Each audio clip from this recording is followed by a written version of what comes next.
మండసర్ అనే ప్రాంతం ప్రస్తుతం ఎక్కడ ఉంది? మధ్యప్రదేశ్లో. ఏ ప్రాంతాన్ని రావణుని భార్య మండోదరి జన్మస్థలం అని విశ్వాసం? మండసర్. మండసర్కి గల వేరొక పేరు ఏది? దసపూర్. చిత్రకూటం అనే ప్రదేశం ఎక్కడ ప్రస్తుతం ఉంది? మధ్యప్రదేశ్లోని బుందేల్ఖండ్ ప్రాంతంలో సాత్నా జిల్లాలో ఉంది. సీతారామ లక్ష్మణులు వనవాసంలో 11.5 సంవత్సరాలు ఏ ప్రాంతంలో గడిపారు? చిత్రకూటం. రాముడు దశరథుడి పితృకర్మలు నిర్వహించిన ప్రదేశం ఏది? చిత్రకూటం.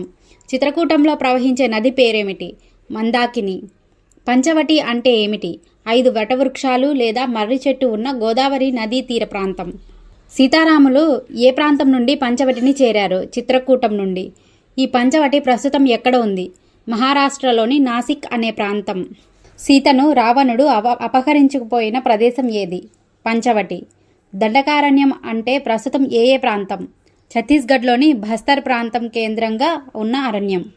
దండకుడు అనే రాక్షసుని పేరుతో పిలువబడే ప్రాంతం ఏది? దండకారణ్యం. దండకారణ్యం ఎవరి రాజ్యంలో భాగం? రావణాసురుని రాజ్యంలోనిది. దండకారణ్య ప్రాంతాన్ని ఎవరు పాలించేవారు? రావణుని ప్రతినిధి ఖరుడు. Please like, share and subscribe.